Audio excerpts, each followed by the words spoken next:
Hello, everyone. Thank you so much for joining us today for a special webinar regarding administrative fellowships. My name is Jennifer Ho, and I am a co-host for this event, and I will be your moderator today. I'm also a second-year MHA/MBA student at the University of Houston Clear Lake, so I have to give a little shout out to my UHCL classmates who are watching right now. I just wanted to quickly go over a few housekeeping items before we get started. I mentioned early on, if you weren't here, I have a small malfunction with my Zoom account right now where I can't mute everyone. So if you could please mute your mics, that would be greatly appreciated. And if you have any questions during this webinar, please feel free to message them to me, and we'll try to get to as many questions as we can during the audience Q&A at the very end. Today's webinar is also being recorded, so we'll share the link with all registrants along with a survey form to get your feedback on the event. Okay. So in May, which is Asian American Pacific Islander Month, Andrew, Eddie, and I plan to launch this webinar to provide an educational resource to students while also highlighting rising Asian American healthcare leaders. But we had no idea that we would have over 270 registrants, with some attendees from Canada, England, and even Malaysia. So we are very, very excited to have you all here today. And based on the number of attendees today, Andrew, Eddie, and I will collectively donate $60 each to the Loveland Foundation. It's a great foundation that supports Black women and girls in gaining access to therapy. So thank you so much for helping us on getting us closer to our goal. With that being said, let's get to our lovely speakers joining us from coast to coast: Edward Lai, Joanna Ma, Jinu Stephen, and Andrew Nguyen. We'll begin by having the speakers give a brief introduction, and then we'll jump right into our questions. Eddie, why don't you start us off? Sure. Hey, everyone. My name is Eddie Lai. You can find me on LinkedIn at Edward Lai. I'm currently an administrative fellow at Emory Healthcare in Atlanta, Georgia. It's a 2-year fellowship program. Originally from South Jersey, around Philadelphia, went to undergrad there. I got my MPH at Boston University and majored in healthcare management, and excited to be here today. Hi, everyone. Oh, sorry, go ahead, Jen. Yeah, no, go ahead, Joanna. So hi, everyone. My name is Joanna Ma. I just finished my 1-year fellowship at Thomas Jefferson University Hospitals, and I'm also originally from South Jersey, near Eddie, actually. And I went to Rutgers for my undergrad, and then went to New York at Columbia for my MHA. Recently finished my 1-year fellowship, and now I'm working as an internal consultant in our organization at Jefferson. Excited to be here. Thank you, guys. Thank you. And Jinu? Hi, good evening, everyone. My name is Jinu Stephen. I completed my fellowship with CHI St. Luke's in 2019. I transitioned into a project manager role with CHI right after the fellowship, and actually just started a new role in Dallas, Texas as a project manager in ambulatory operations with UT Southwestern. Hi, everyone. Hi, everyone. My name is Andrew Nguyen. I am a recent MBA graduate from Arizona State University. I majored in kinesiology at Cal State Fullerton in undergrad, and have experiences working in hospital administration and healthcare technology. So we are pleased to be here and humbled by the great attendance today. Excited to just have some great conversation. Great, thank you so much. And by the way, guys, this is not Andrew's apartment. That is just a green screen. My dream house. I need to call him out for that. Just had to let people know.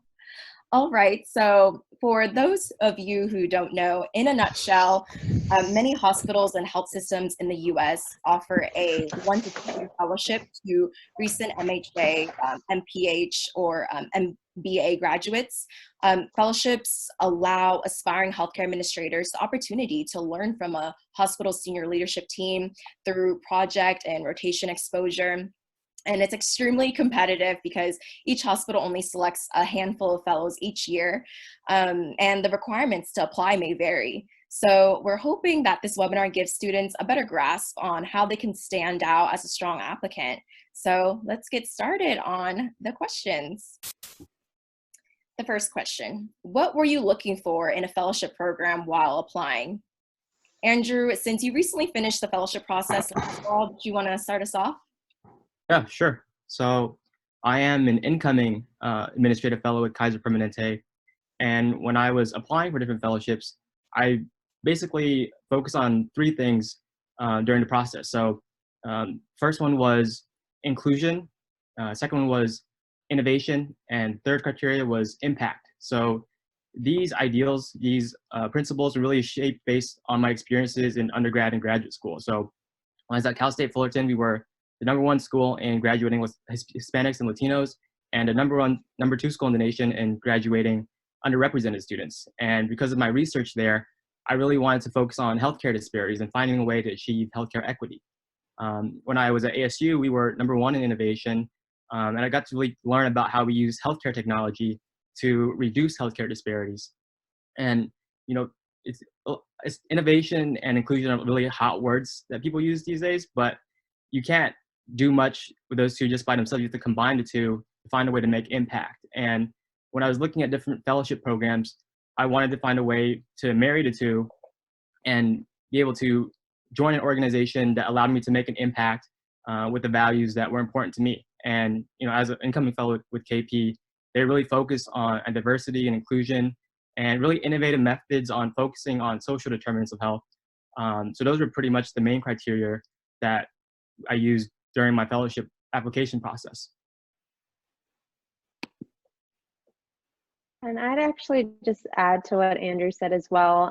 There were a few things that I was also looking for when I was applying to fellowship programs. And I know when you're first applying, you kind of want to just apply to every and any organization out there. But it's really important to kind of think about what's important to you along the lines. And some of those things for me were culture, the exposure to leadership. I didn't mention this during my introduction, I'm sorry, but I went straight from undergrad into graduate school. So I didn't really have too much work experience after undergrad in healthcare, but I did seek every opportunity I could to gain internship opportunities along the way. So it was really important for me as an early careerist to be able to join a fellowship program and an organization that was really supportive of the fellowship program, where there would be opportunities for leaders to grow and to learn, and that wouldn't be foreign within the organization. And that's something that I really did find it at CHI, St. Luke's. The fellowship program has been around for many years, and it wasn't unfamiliar to anyone within the organization. So that helped me along the way. Great, thank you for that, Jinu and Andrew. I think we all can see that not all fellowships are created equal, so it does mean a lot just hearing about each person's just reasoning behind applying. So what is one thing you wish someone told you during your application process or fellowship? Joanna, what about you? That it's okay to be nervous. I think you go in there and everyone's in suits and you're talking to the COO, the president, and that everyone's honestly just a normal human being, and it could be really nerve-wracking, especially during our interview. It was a panel interview where you're like in the hot seat and you got like 10 people staring at you. And so one of the things is really just, it's okay to be nervous and it's okay to be yourself, that they're not really looking for like a perfect person. They're looking for that cultural fit. And so even if you don't necessarily fit in our culture, it doesn't mean that you're not a good candidate or that it was something that was, you didn't do right. It was just that we didn't find that you fit in our culture, and we want the fellows to succeed. So I think that was something that I wish everyone told us, because it would have helped me kind of soothe my nerves a little bit more and understand that it's not just about my job to sell myself, but it was also their job to find the right candidates and find the right administrative fellow. And they actually had a really big job ahead of them too. So the great thing about our fellowship was that we got to be part of the fellowship selection process the next year. And so we kind of got to be behind the scenes and really see that process. And I actually ended up telling the applicants what I wish they had told me about, hey, like, it's okay to be nervous. We're trying to look for fit. You guys are all amazing applicants. Don't take it personally and just be yourself. Yeah, I totally echo that. I think with some of the pressure I felt when I was applying, for me, you know, I was coming from an MPH program, just didn't know how people would look at me with my MPH, as a lot of fellowships take MHAs from what I saw. And so I kind of was super try hard. And in my first interview, you could definitely tell, very nervous. But, you know, I actually read a great article during my time when I was searching. I think I just looked up like administrative fellowship on like articles on LinkedIn, and I found actually this guy, Vincent Chu out of Seattle Children's. He had this great article, and one of the tips he made was, you know, to kind of enjoy the process and get to meet other people. And so once I read that, that was kind of a better way for me to look at it. And just speaking back to what you said, like, Emory was actually one of my last interviews, and by that point, honestly, it was like end of October. I was pretty tired, and I kind of just wasn't as trying as hard, but I think I also was being a lot more myself at that point. And so I think, like, as you go on your fellowship search, and you know, as you guys all successfully get interviews, because I believe you will, just be sure to kind of not. It sounds cliche, but like, as you interview, they're trying to get to know you better, but you're also trying to see if that's a good fit for you. Because there are places that I did interview that, you know, they're great places, but I just felt like it wasn't great fit for me. Great, thank you. I definitely have to read that Vincent Chu article, Eddie. So the next question, what do you think contributed the most towards your fellowship acceptance? So we'll start with you, Jinu. Now is the time to brag about yourself and your new position. Congratulations. I'm gonna stay humble, for sure. But like I mentioned a little bit earlier, I didn't have much work experience after undergrad, and I went straight into grad school. So I did a couple of internships, but what was really my focus was to gain as much experience as possible throughout that time. So even in undergrad, in grad school, even during school, I made it a point to gain focused opportunities, whether that was an internship or just networking with different types of professionals to seek some advice. So I do think that really that focused internship opportunities that I did gain, it helped me kind of create that foundation for myself. I was able to develop a little bit of exposure early on to different areas of healthcare. So whether that was, you know, operations or research in the academic sector. So it really did allow me to gain those skills that I may not have gained with traditional work experience, but it did prepare me for the fellowship. I think that really helped out. In addition to that, I did a lot of research. I reached out to past fellows through LinkedIn, or if you have, you know, any other connections that way. But it's important to be able to gain those, you know, networks and the connections with people that have really been in your shoes. I think they have a great perspective on that organization's specific fellowship. It gives you great advice and exposure. So I do think that really helped me along the way. I would just add, yeah, something I wish I did more was reach out to more fellows who are currently in their role, just to get an understanding of their experience and what they enjoy about being there. I think you'll find that most people, I know for me, like, I am grateful to be here and so happy to give back, just like people, you know, other places gave back to me. So. Yeah, just to echo what Eddie is saying, it's better to be someone that they've listened to your voice or seen your face if you do Zoom, so that they see that it's more than just a name on a piece of paper. So use every effort to either reach out through email and do a call, ask good questions, and go to the fellowship fairs if you can meet them in person. That way they really know that you've put in the effort and are really interested in their fellowship. Yeah, and as someone who went to business school and not a traditional MPH or MHA program, I think those who go to other types of programs have to reach out to students in MHA and MPH programs. So if you are a non-traditional candidate or non-traditional applicant, maybe leveraging your experiences and tying it in with healthcare and explaining your story is a route to go. But definitely helps to get to know those already involved in healthcare. Right. And Andrew, speaking of which, we have a lot of registrants who are also undergrad students, even international students. So it does help a lot to be open-minded, reaching out to past fellows, and being okay with also pursuing MPH like you, Eddie, MBA like Andrew. So there are definitely numerous ways to get accepted. It's not one fellow meets all. Andrew is the networking king. For real. Definitely, I agree with that. Like great mentors. So the next question, what are some effective networking tips pre-fellowship and post-fellowship? You're pretty good at networking, Eddie. So why don't you start us off with this? Oh man, yeah, my classmates knew me as the LinkedIn guy.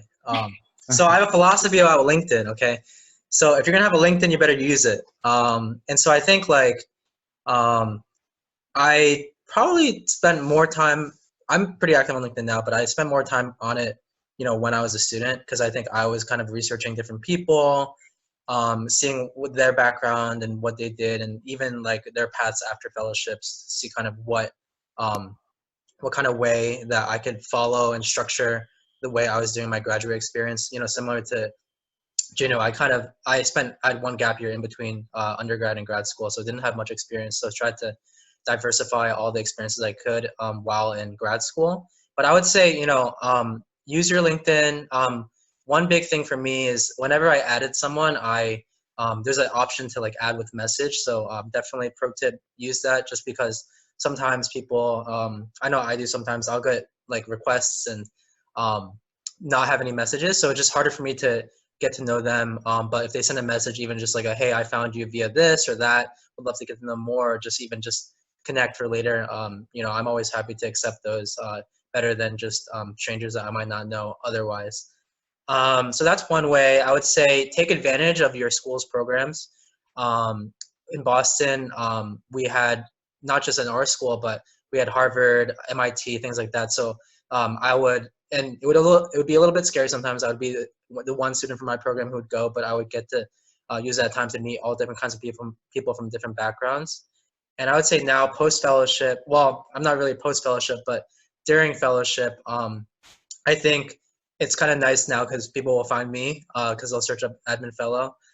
So I enjoy meeting new people. I enjoy giving back. And so that's one way to do it. But I think also just actively talking within the hospital system, a place like Emory, we have multiple hospitals. And so as I see people through newsletters or things like that I'm interested in, most people at Emory, they're very open to meeting with admin fellows, and they know what they do and where their career progresses. So they're usually happy to spend 30 minutes to an hour doing a coffee chat or a lunch chat. Yeah, so Eddie is basically famous now that he's a fellow. So Andrew, you will get famous. One day. No, I totally echo what Eddie says as well. And just to add on, for all the undergrads out there, it's super helpful to start early. If you're an undergrad, it doesn't mean you can't network with the CEO. When I was a senior, I cold emailed a whole bunch of CEOs. And if they don't have their email publicly, you can always reach out to their press team. So every hospital has a comm team or a P&R team, public relations. And if you tell them that you're an undergrad that is inspired by the executive's journey, whoever you want to speak with, they are usually very generous with their time and more willing to help the next generation of healthcare leaders. So, so with starting early, I think you also have to count yourself in. A lot of people say, "Why would this person not meet with me?" But don't count yourself out. Count yourself in until someone else in the world counts yourself out, because it's easy to be shy. I'm a very shy person. Like even doing this is something that I wouldn't do. So thank you, Jennifer and Eddie, for motivating me to do this. But I think just shooting your shot and emailing who you wouldn't necessarily email in the first place is always a good tip. Oh, and handwritten thank you notes. That's a super hack. A lot of people call me and email me. Probably not as much as Eddie, but people usually don't write handwritten thank you letters. So that is something that will make you stand out for sure. Right. Yeah, I would add to that as well, being post-fellowship status now. One thing, pre-fellowship for those of you applying, again, like I mentioned, a few of us mentioned, reaching out to fellows who have been in your shoes before. It's critical. It'll help you so much to see eye to eye with someone who's been there, done that. But really importantly, post-fellowship, the biggest advice that I can give anybody is relationships are everything. The relationships you make before your fellowship, so whether that's in undergrad and graduate school with your professors, your mentors, whoever it might be, during fellowship, anybody you come across, whether they're a top level executive, you know, someone just above you, it doesn't matter what level they are within the organization, they know so much and you can really learn from them. So connect with them on LinkedIn, save their email addresses, collect their business cards, and keep up with those relationships because they will take you a long way. And I do think that it's important to manage them and stay on those good terms and positive relationships with anybody because you never know. Even if you leave the organization down the line, you might run into them again. It's a really, really small world. So yeah, exactly. It's a really small healthcare world, and I was just telling everyone prior to joining this that I was a little bit nervous that post fellowship I wouldn't have a job because COVID hit our hospital so hard in Philadelphia, and I was in the interview process to have a job and continue with that, and then COVID hit and everything. We had a hiring freeze, so like my relationships helped pull me through that, and everyone was like pulling for me and trying to help me in any creative way they could. And I have a job now, and I'm very grateful to say that. So just echoing that relationships really are everything, and they're much more willing to work with you as a team and help you out if they like you as a person. And so that's definitely something that I would really encourage everyone to do. Yes, and congratulations to you too, Joanna. So the next question, how do you make your personal statement stand out? What are your thoughts, Andrew? I think what's been said has been really good. Just telling your story is something that a lot of people try to do, but it's hard to do it effectively. And I'm sure everyone can hear me. I have some background audio. But being specific. So a lot of fellows or potential fellows talk about their company and how they can be a fit, but being specific with examples and showing your track record and things you do that would demonstrate your fit is always really helpful. So to give you an example, when I was an undergrad, I did a research project to look at access to healthcare for Vietnamese Americans in California. Because my grandparents passed when I was young, and my dad had cancer when I was in college. So my research focused on Vietnamese healthcare access.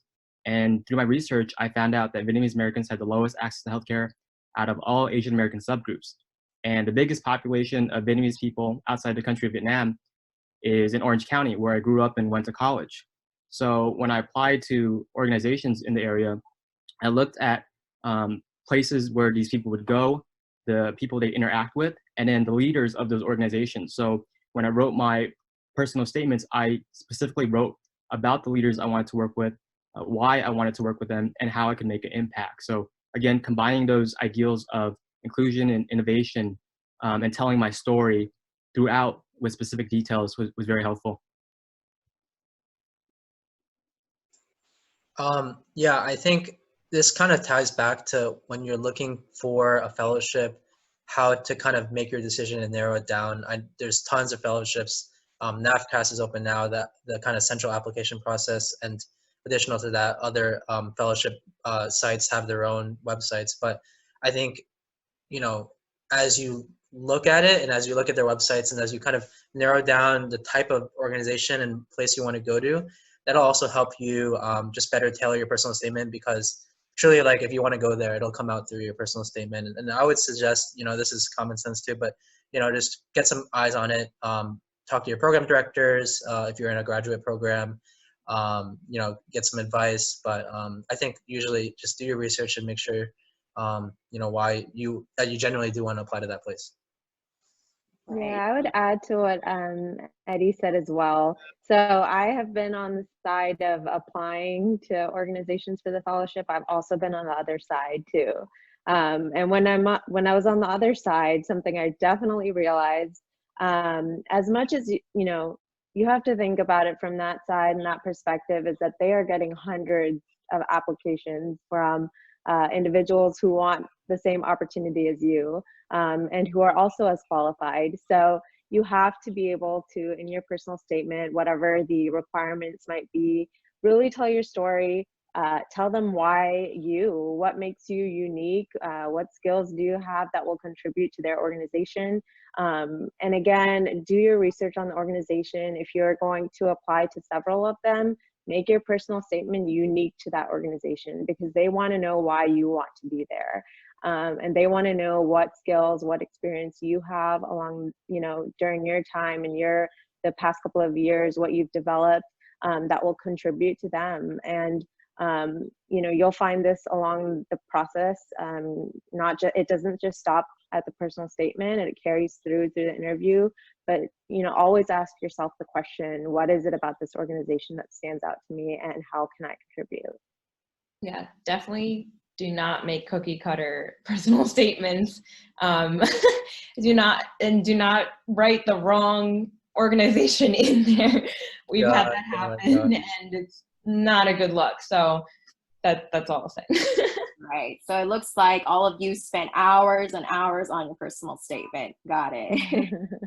So the next question: what are some questions to ask during the interview process to better understand if the organization is a good fit for us?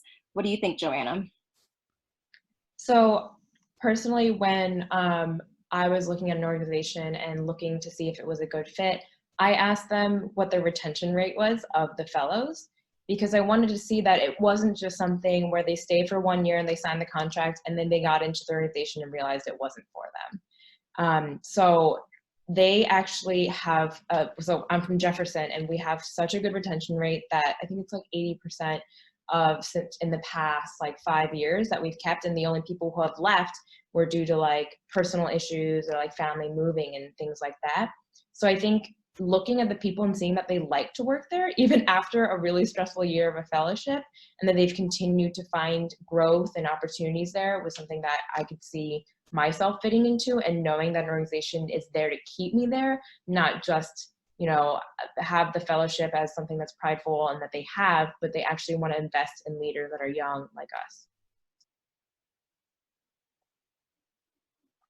I would add to what Joanna said as well. I think that one of the main questions, and this might sound cliche, but ask the fellows or whoever you're interviewing with, what do they deem a good fit for the organization? They'll throw out a few, different characteristics or skills that they're looking for, and that gives you the opportunity to really connect that with that response with yourself, and do a little bit of self-reflection. Think about, do these characteristics or qualifications fit what I'm looking for as well.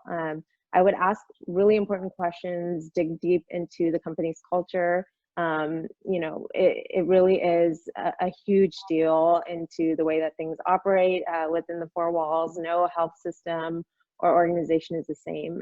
So it's really important to be able to ask those questions about the company's culture as well. Absolutely. And I think one of the things I like to ask back is actually, what is their favorite part about their company? And if they seem to struggle with something, clearly there's an issue there, but it helps you understand, okay, like that's something that I could also enjoy, and that I see their culture more and why they like it and why they like working here. Yeah, I think what I appreciate also as someone who has been on the other side interviewing potential candidates is when people ask questions that show kind of their passion too, because I think, just as you're getting to know what you're looking for in that organization, like we get a lot of the same questions over and over and over, like what is a day like, which is all fine. But I think like it always, I kind of remember people better when they ask kind of unique questions tailored to maybe their specific interests. And that way I can also kind of gear up my thinking to think about like, oh, what do we have that is related to that, or things like that. Yeah, I'm a feelings person, so I'll tend to ask them how they feel at the end of their day. I know it sounds kind of cheesy, but then when they answer it, you get them to reflect through their day, and you get to see from their point of view things they like, things they didn't like, and what things stressed them out. And if there are things with other people or things within the culture, you can see that without directly asking. But if you are a straight shooter, you could also ask them, how do you define success? I think Joanna mentioned a little bit about the retention rates earlier. If their success, ideal success, is having fellows stay, and that's always a good sign.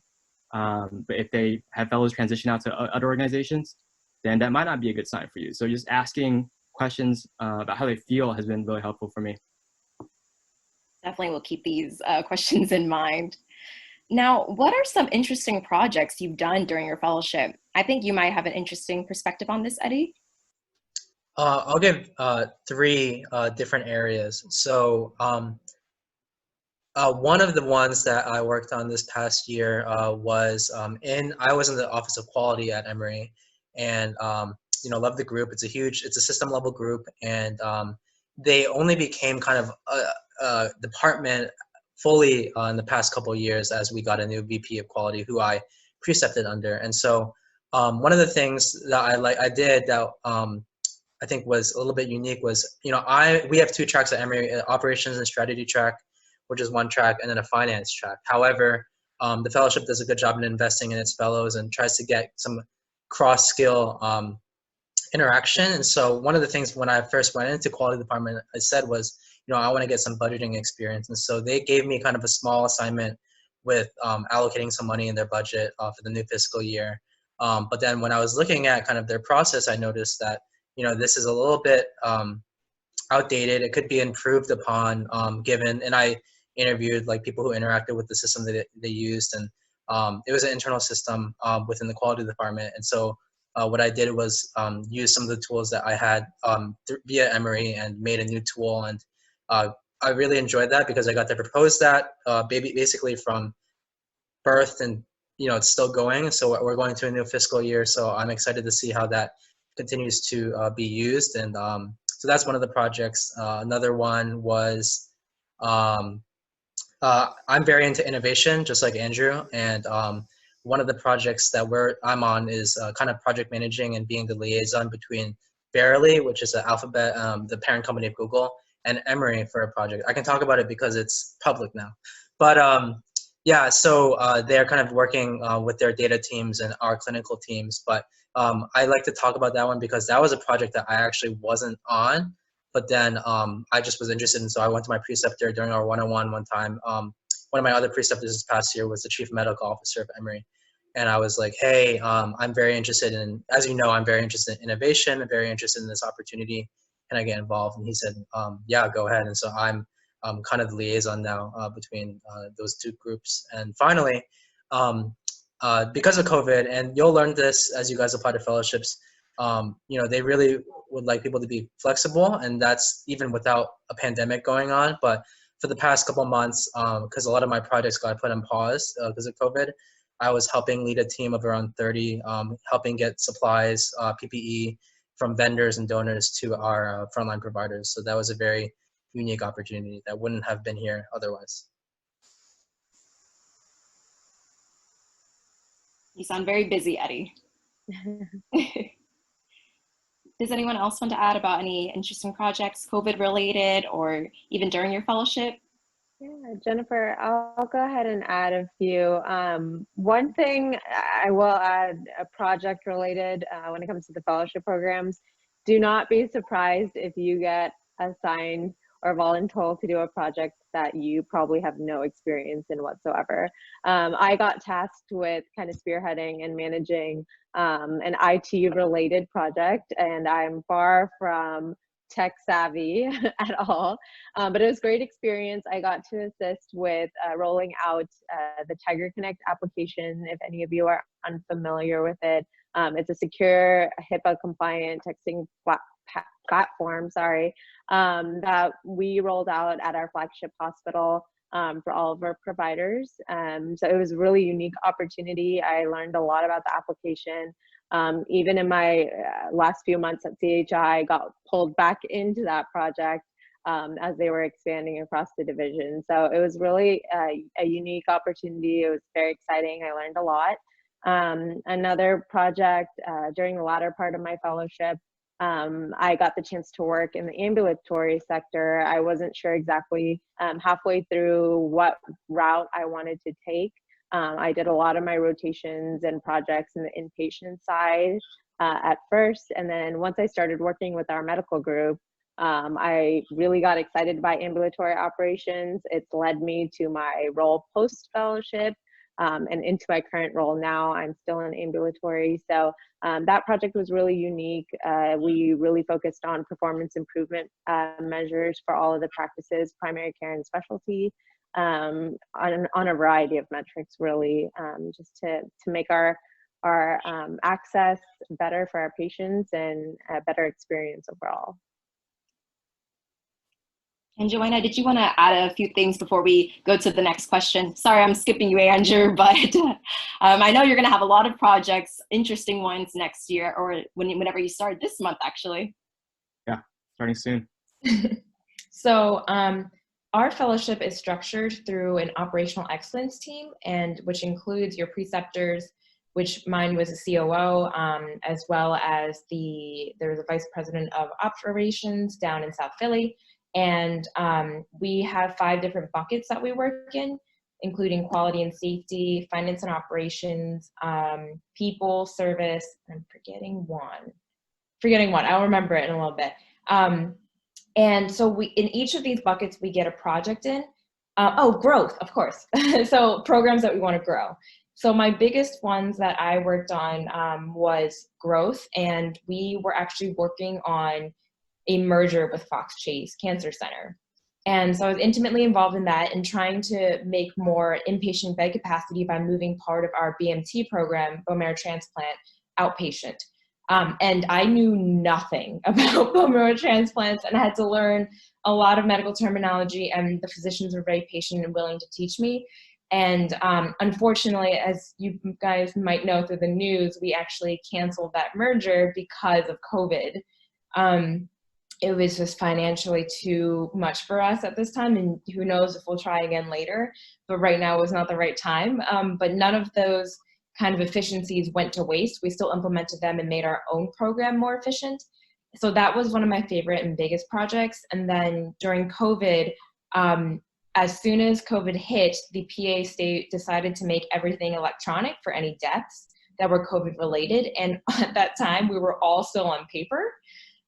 So I helped 8 different hospitals get on an electronic death registration system that I had been working on throughout my fellowship year. And we were about to launch and go live in June.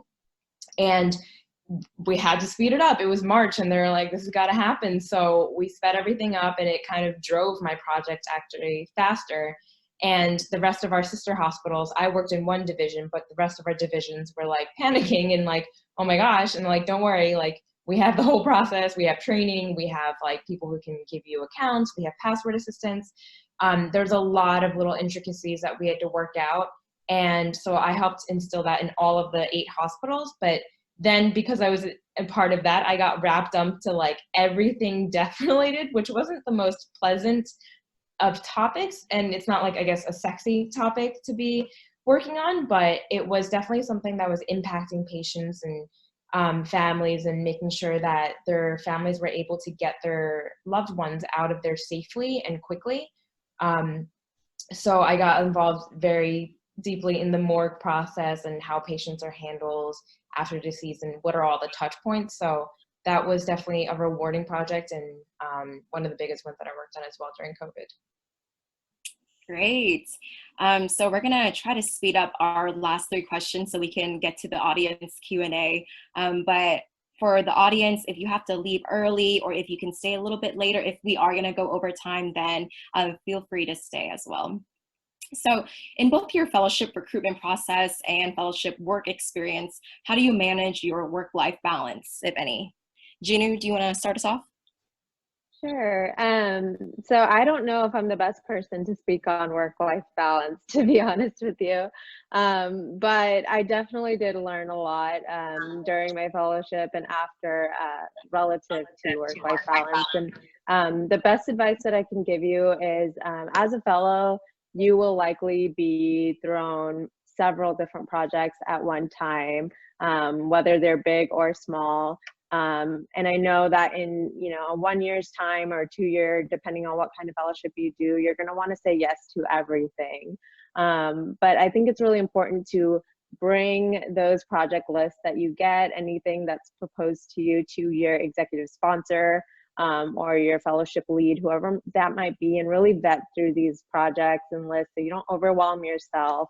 I know that, you know, a year's time or 2 years time may seem really quick for this fellowship, and you want to soak in as much learning experiences and opportunities as you can, but you also want to do good work, and you can't do good work if you're taking on too many things at one time. So my best advice is to look through these lists of projects, say yes, of course, but also understand what the priorities are and the needs of the organization, what kinds of projects come of interest to you as well, because after the fellowship, you want to go on a route to you know, your next role that's going to help you develop throughout your career. So make time for yourself, stay healthy, try your best, if possible, not to take work home. I think that's the biggest lesson I've learned in the last 2 years.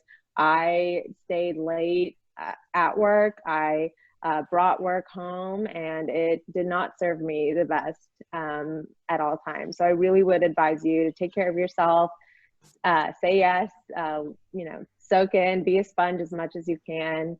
You're not going to be able to know everything. So it's okay to be learning as well. But that's my advice to all of you.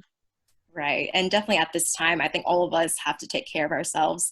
And that's another reason why we chose the Loveland Foundation to donate money to expand access to specifically Black women and girls as well. So the next question, what do you wish you did or didn't do while in grad school? Andrew, how about you? I wish I went to more fun events. Let me backtrack. I went to ASU. I was one of the youngest MBA students in the nation. And I say that because age matters. I say that because I came from undergrad, and I was more interested in having fun than a lot of my peers. Our motto at ASU is that business is personal. So the things I wish I did were more personal than professional, because our classes got transitioned online the last quarter of our second year. So a lot of the things that I wish I did were more fun events. So we mentioned a little bit earlier about work-life balance. I wish I integrated my work and life a lot better. I wish I went to beach volleyball, soccer games, things of that nature, because you can never get those memories, you can never get those experiences again in the same environment with the same people. So, you know, when all of this ends, if you get a chance, hug your loved ones, go to all the fun sporting events, and do things that you do things just because you enjoy them, not just because they're good for your resume, because in the end, you're able to have better conversations and resonate, connect with people on a deeper level because you have interests outside of grad school. Great point, Andrew. And now the last question. How has your mindset changed since gaining acceptance into a fellowship / starting a fellowship? So for example, some fellows might think that they want to pursue operations once they get into their fellowship, and then months in, they realize they like quality instead. So do you want to start this off, Eddie, and then we'll end it with Joanna, and then we'll get to the audience Q&A. Sure. I think when you're in the fellowship search, and depending on what program you're in, you kind of get hammered, you know, you got to get a fellowship, you got to get a fellowship.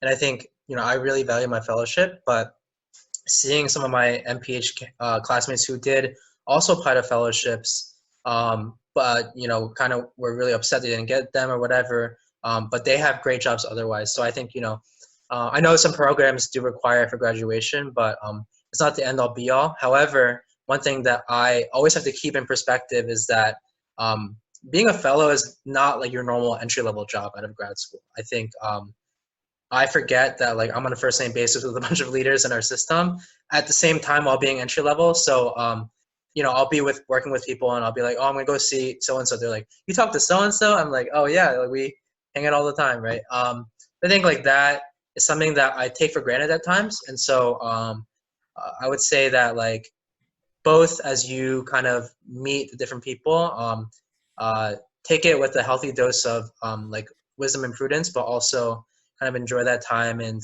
don't put too much pressure on yourself, and just kind of, as we talked about earlier, be yourself and kind of go to the place and do the things that are going to ultimately fulfill you while helping you achieve whatever other goals you have.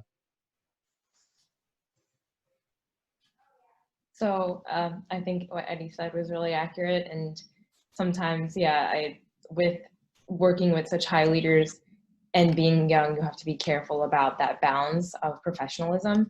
But I think going into my fellowship, I really thought, oh my God, I have to know everything and I have to be perfect.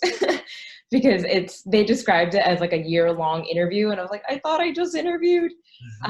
So I think once I got in, I was really nervous about starting because I thought I had to know everything and be perfect. And the one thing you have to really realize around a fellowship is that you're there to learn, and they know you're there to learn. So as long as you show that you're eager to learn and that you can be, I guess, malleable and be mentored, and that you can lead as well as be led, I think that's some of the great feedback that I got, that you're valuable to the organization and they're investing in you. So you don't have to know everything. I didn't know anything about bone marrow transplants, but as long as you're humble and you're willing to do the work and work with people and build those relationships, I think you'll be successful. No one's perfect, and there's going to be several revisions. You're going to make typos in your emails, and that's totally okay. Like, everyone's human. No one's expecting you to be a robot. So if you're, Andrew, with your fellowship and starting that, I don't want you to think going into it, you have to be this perfect human being. It's just because you went through schooling, and, school's very different than the real world. So you're there to learn, and don't beat yourself up too much, and take care of yourself. Great points. So now we'll get started with the audience Q&A. So I think this ties in with our previous question. Jessica was wondering, did any of you have a backup plan in case you weren't offered a fellowship? And if so, what did that backup plan look like? And what's your advice? So I can say, well, when I actually only applied to one grad school, and then I only applied to one fellowship. So I got that question a lot.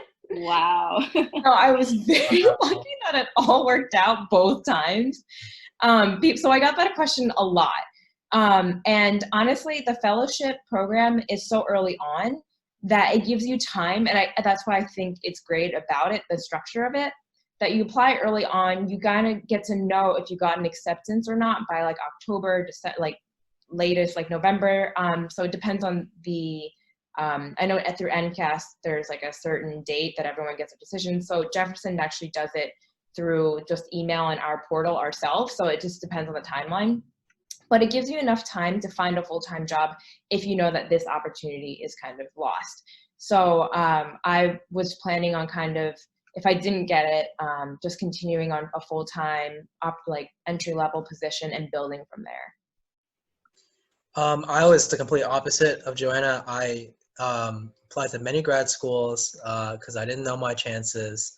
I applied to many jobs and many fellowships. And for me, I didn't know if I wanted to do a fellowship fully until kind of my summer internship time. But again, it's a balance of knowing what you want, but also not putting your eggs in one basket. So for me, and I would say too, when you're searching for fellowships, time management is huge. Like, I was taking phone calls for fellowships while I was like on site or like in the same city for like other fellowships, right?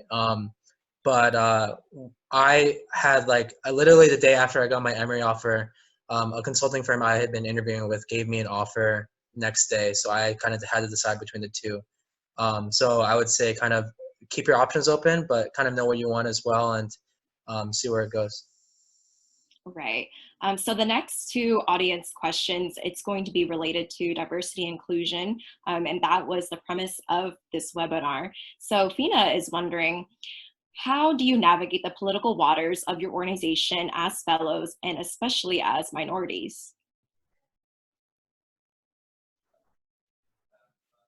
I'll take a stab at this one. So I think that kind of goes with doing some research about your organization, honestly, asking those types of questions with the people that you speak with. Luckily, fortunately, I was at an organization that really valued diversity and inclusion, and not just as a minority, but also as a female. You'll often see a lot of people at the top who are men, and you have to have that confidence and that willingness to kind of step forward as a minority or a female, whatever that might be, and just know what you want. And I think they'll really value you as a person if you show your interest, ask the right questions, show how hardworking and dedicated you might be, and that will serve you a long way. Where you want to be at a part of an organization that really values this, and that really comes from asking those questions and doing your research, in my opinion. I think that you make a great point. I think for me too, as I go through my program and my fellowship, I think that for me, and I try to take it all in, and so I observe first before kind of taking action sometimes, good and bad. But I think like as I listened and observed, I got a better understanding of the organization. And it's partly, you know, as you go through grad school and life, you're getting to know yourself better and what your interests are and how you can contribute to, you know, different orgs and groups like that. And so um, I think as I took the time in my first year to get to know things better, observe, I'm at a place now where I have a little more, we'll call it social capital in the organization. Like I know more people, people know me and the work I've done and do. And so I think like that helps me to better advocate for things that I'm interested in, including, you know, diversity and inclusion. I think right now too, to be frank, like, you know, a lot of organizations are thinking about how they treat race and how people in their organization of different backgrounds that might not be the majority are feeling. So I think it's always a good time to kind of talk to people if you can, if those opportunities come up about those things. And I've had, you know, many conversations about that in the past couple of weeks, given the situation. Yeah, and those are all really valid points. I haven't started my fellowship, but as someone that was in the interview process, I just want to be honest. You know, sometimes there are organizations that won't be as receptive to this idea, and there are some that say it, but there are some that don't live up to it. So there may be repercussions for things that you say, things that you do, but if that's the case, then maybe they're just not the right fit. Sometimes it just doesn't work out. But you know, right now in the current climate, it seems like organizations are more receptive. So there's hope and there's a great possibility, no matter what background you're from. And I think there's something to be said about being kind of a trailblazer. I'm the first person in a while from Boston. I'm like one of the first Asian Americans in a while at our fellowship. And so I'm proud of that. I'm proud of my heritage, proud of my background. And I always am looking to see how I can integrate not just my, you know, cultural background, but also public health background too into my organization. Great answers. And as I look through the questions, a lot of them are about diversity and inclusion too, which poses the idea of possibly we can even do our own webinar about the bamboo ceiling, things that you don't necessarily talk about, the Asian model minority myth, and so on. So we are pretty much at the very end of our time. The hour passed by so quickly. But I just want to say thank you so much to Andrew, Eddie, Jinu, and Joanna. I think all of us have definitely learned a lot from you all, from networking tips to fellowship prep. And on behalf of the co-hosts, Eddie and Andrew, we truly thank all of you, the audience, for watching today. And now after this webinar, we hope you will join us in these next few steps. So now more than ever, we truly do need to stand together. And it's important to remember that the Black Lives Matter movement is not over. And we encourage everyone to support our Black communities by donating to organizations like the Loveland Foundation, and also educating yourself on how to become a better ally. We also created a LinkedIn group called the Association of Asian Healthcare Leaders, or you can simply call it AAHL. It's open to everyone to stay connected about future events. So I highly encourage everyone to go on LinkedIn and join the group. We have another webinar in the works as well, so be on the lookout for details soon. And stay in touch by connecting with us on LinkedIn. The panel, along with myself, we're all fairly active on LinkedIn. So if your question wasn't answered tonight, I truly apologize, but please do not hesitate to reach out to any of us. And lastly, we'll leave you with this quote tonight. In the midst of chaos, there's also opportunity. Definitely something to keep in mind as we go through these trying times. Thank you, everyone, and stay safe. Don't forget to add a note if you add us on LinkedIn. Yes. Eddie just wants to be For me, LinkedIn. just do it for me. Thank you, y'all. you all. Thank Yeah, you. appreciate it. Bye. Thank you. Thank you.